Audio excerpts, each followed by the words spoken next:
አንድ አምላክ በሚሆን በአብ በወልድ በመንፈስ ቅዱስ ስም ስንክሳር የካቲት 21 በዚች ቀን አምላክን ለወለደች ለእመቤታችን ለቅድስት ድንግል ማርያም የበዓሏ መታሰቢያ ነው። ለእግዚአብሔር ምስጋና ይሁን፣ እኛንም በጸሎቷ ይማረን፣ በረከቷን ከእኛ ጋር ትኑር ለዘላለሙ አሜን። ዳግመኛ በዚች ቀን የእስክንድርያ ሊቀ ጳጳሳት የከበረ አባት አባ ገብርኤል አረፈ። እርሱም ለአባቶች ሊቃነ ጳጳሳት 57ኛ ነው። ይህም አባት በታናሽነቱ በአስቄጥስ ገዳም መነኮሰ። በጻም በጸሎት በስግደት እየተጋ ፍጹም ተጋድሎን በመጋደል ተጠምዶ ኖረ። በውስጡም ትሕትና፣ ፍቅር፣ ቅንነት አለው። በአንዲት ዕለት ስሙ መክሲሞስ ወደሚባል አረጋዊ ቤት ገባ። እርሱ ልጄ ከሰው ለምን ትሸሻለህ? አንተ ግን በወንዶችና በብዙ ሴቶች መካከል ትኖር ዘንድ አለህ አለው። እርሱ ግን የሽማግሌውን የቃሉን ትርጓሜ አላስተዋለውም። ከጠላትም ወጥመድ ያድነው ዘንድ ያለ ሁል ጊዜ በማልቀስ እግዚአብሔርን የሚለምን ሆነ። ከእርሱም አስቀድሞ የነበረ ሊቀ ጳጳሳት አባ ሚካኤል ባረፈ ጊዜ ይህ አባት ይዘው ያለ ውዴታው ሊቀ ጳጳሳት አድርገው ሾሙት። አረጋዊ አባ መክሲሞስ ትንቢት እንደተናገረለት በተሾመው ጊዜ በአስቄጥስ ገዳም ተቀምጦ የቀደመውን ተጋድሎውንና አገልግሎቱን ቸል አላለም። ስለ አብያተ ክርስቲያን ጉዳይ ወደ እስክንድርያ ወደ ምስር ይሄድ ዘንድ ግድ ባሉት ጊዜ ይሄዳል። ፈጥኖ ወደ አስቄጥስ ገዳም ይመለሳል። እርሱም በዕድሜው ጎልማሳ ስለሆነ እንስሳዊት ፍትወት ትነሳሳበት ነበር። እርሱም ያጠፋ ዘንድ ለጾም፣ ለጸሎት፣ ለስግደትም መትጋት ያበዛል።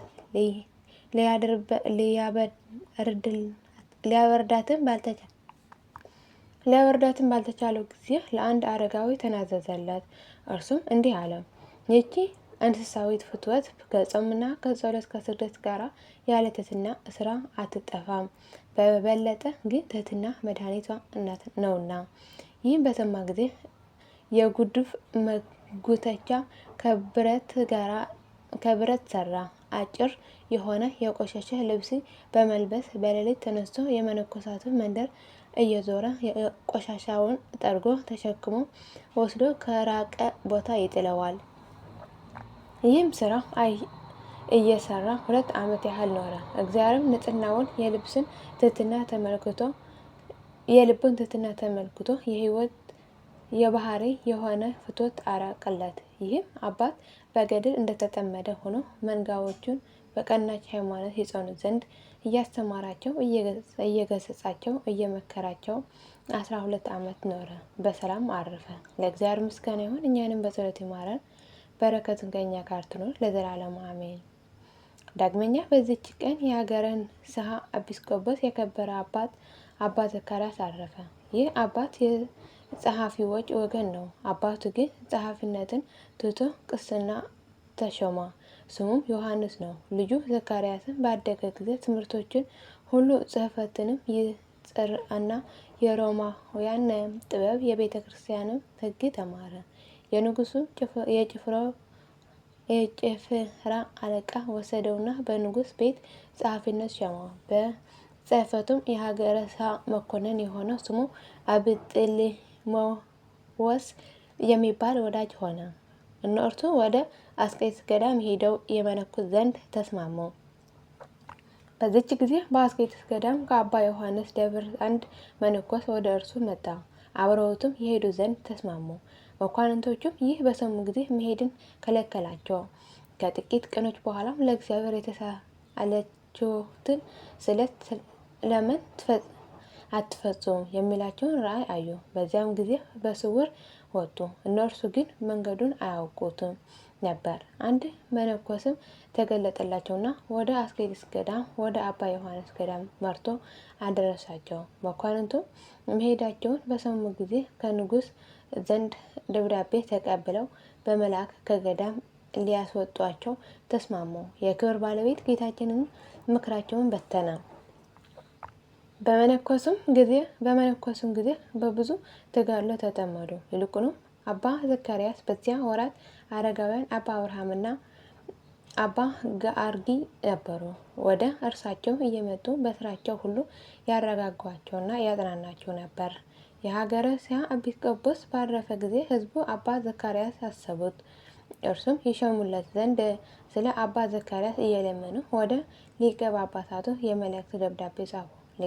ሊቀ ጳጳሳትም ወደ አስቄጥስ ገዳም ልኮ አባ ዘካርያስ ወደ እርሱ አስመጣው። በሀገረ ሲሃ ላይ ኤጲስቆጶስ ሾመው። ሊቀ ጳጳሳቱ እጁን በላይ በጫነ ጊዜ የእግዚአብሔር ኃይል አየ፣ በላይ ወርዷልና፣ ፊቱንም በብርሃን ተጋረደ። ወደ መንበረ ሲመቱን በደረሰ ጊዜ ሕዝቡ በታላቅ ደስታ ተቀበሉት። በዕለት ሆሳዕና የእስራኤልን ሕዝብ መድኃኒታችን እንደተቀበሉት ከዚህም በኋላ በትሕትና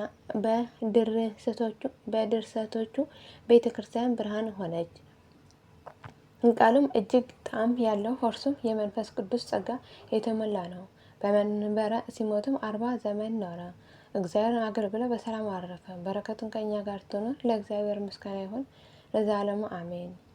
ዳግመኛ በዚች ቀን የከበረ የሐዋርያ ጳውሎስ ደቀ መዝሙር የሆነ ቅዱስ አናሲሞስ በሰማዕትነት አረፈ። ይህ ቅዱስ አስቀድሞ ከሮሜ ሰዎች ወገን ስለሚሆን ስሙ ፊሊሞና ለሚባል ለሮሜ ሰው አገልጋይ ሆኖ ነበር። ይህም ፊሊሞና በሮሜ በአስተማረ ጊዜ በቅዱስ ጳውሎስ ትምህርት በጌታችን አመነ። ይህ ፊሊሞና ከዚያ ከሮሜ ሀገር ወደ አስባና ሄደ። ይህንም አገልጋዩን አናሲሞስን ከእርሱ ጋር ወሰደው። ሰይጣን ግን አናሲሞስን አሳተው፣ ልቡንም ለውጦና የጌታውን ገንዘብ ሰረቀ። ጌታውም እንደሚቀጣው አውቆ ሸሽቶ ወደ ሮሜ ተመልሶ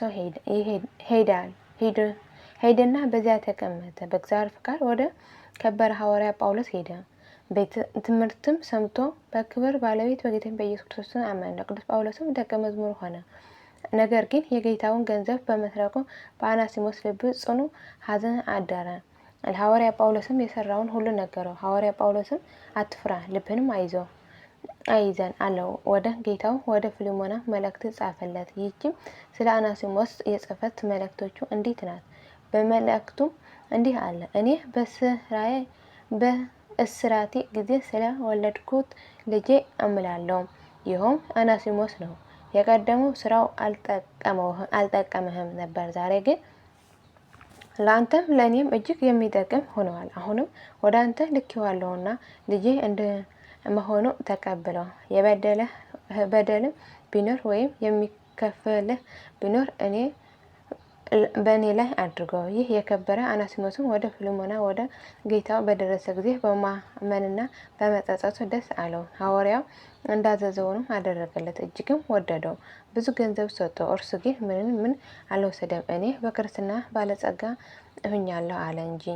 ከዚህም በኋላ ሸኙትና ወደ ሮሜ ሀገር ተመለሰ። በሰማዕትነት እስከሚሞት ጊዜ ሐዋርያ ጳውሎስ የሚያገለግል ሆነ። ይህ ቅዱስ ካህን ሆኖ ተሾመ። ሐዋርያትን በሥርዓተ መጻሕፍታቸው በአንቀጽ 81፣ 53 እና በ57 በምስጋና አስታውሰውታል። እንደ ታማኝ ካህንም ነው አሉ። ከሐዋርያ ጳውሎስም የምስክርነት ሞት በኋላ የንጉሥ ጭፍራ አለቃ ይህ ቅዱስ ይዞ ወደ አንዲት ደሴት ሰደደው። የዚያች የደሴት ሰዎች ሃይማኖትን እያስተማራቸው ኖረ። የክርስትና ጥምቀትን አጠመቃቸው። ከብዙ ቀኖችም በኋላ የንጉሥ የጭፍራ አለቃ ወደዚያች ደረሰ። የከበረ አናሲሞስም ሕያው ሆኖ የክብር ባለቤት ጌታችን ኢየሱስ ክርስቶስን ሃይማኖትን ለሰዎች ሲያስተምር አገኘው። ጽኑ ግርፋትንም ገረፈው። ጭፍሮቹን እንዲሰበሩ አዘዘ። ምስክርነቱን ፈጸመ። የሰማዕትነት አክሊልን በመንግስተ ሰማያት ተቀበለ። ለእግዚአብሔር ምስጋና ይሁን፣ በረከቱን ከእኛ ጋር ትኑር ለዘላለሙ አሜን።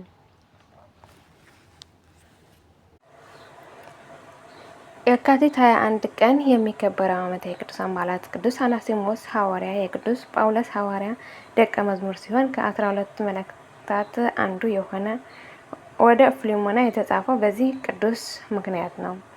አባ ዘካርያስ ዘሀገረ ሲሃ፣ አባ አካክዮስ ጻድቅ፣ አባ ገብርኤል ሊቀ ጳጳሳት፣ አባ ገብርኤል የኢትዮጵያ ጳጳስ። ወርኃዊ ቅዱሳን በዓላት፦ ቅድስት ድንግል እመቤታችን ማርያም፣ አበው ጎርጎርዮሳት፣ አቡነ መመነ ድንግል፣ አቡነ አምደ ሥላሴ፣ አባ አሮን ሰሪያዊ፣ አባ መርትያኖስ ጻድቅ። የሁሉም በረከትና ረድኤት ምልጃና ጸሎታቸው ከመላ ሕዝበ ክርስቲያን ጋር ለዘላለሙ ትኑር አሜን። አቡነ ዘበሰማያት ይትቀደስ ስምከ ትምጻእ መንግሥትከ ወይኩን ፈቃድከ በከመ በሰማይ ከማሁ በምድር ሲሳየነ ዘለለዕለትነ ሀበነ ዮም ወኅድግ ለነ አበሳነ ወጌጋየነ ከመ ንሕነኒ ለዘአበሰ ለነ ኢታብአነ እግዚኦ ውስተ መንሱት አላ አድኅነነ ወባልሐነ እምኩሉ ክፉ መጽአከ ይእቲ መንግሥት ኃይለ ወስብሐት በሰላመ ቅዱስ ገብርኤል መልአክ ወእግዝእትየ ማርያም ሰላም ለኪ ድንግል በይናከ ወድንግል በሥጋከ እም እግዚአብሔር ጸባኦት አምላክ ብሩክት አንቲ እምአንስት ወብሩክ ፍሬ ከርሥኪ ተፈሥሒ ፍሥሕት ኦ ምልዕተ ጸጋ እግዚአብሔር ምስሌኪ ሳህሉ ጸልይ መሬት እንታና አፍቅሮልክ ኢየሱስ ክርስቶስ ከመ ይትረዳን ኃጣውኢነ ለዓለሙ ዓለም ለዘላለሙ አሜን።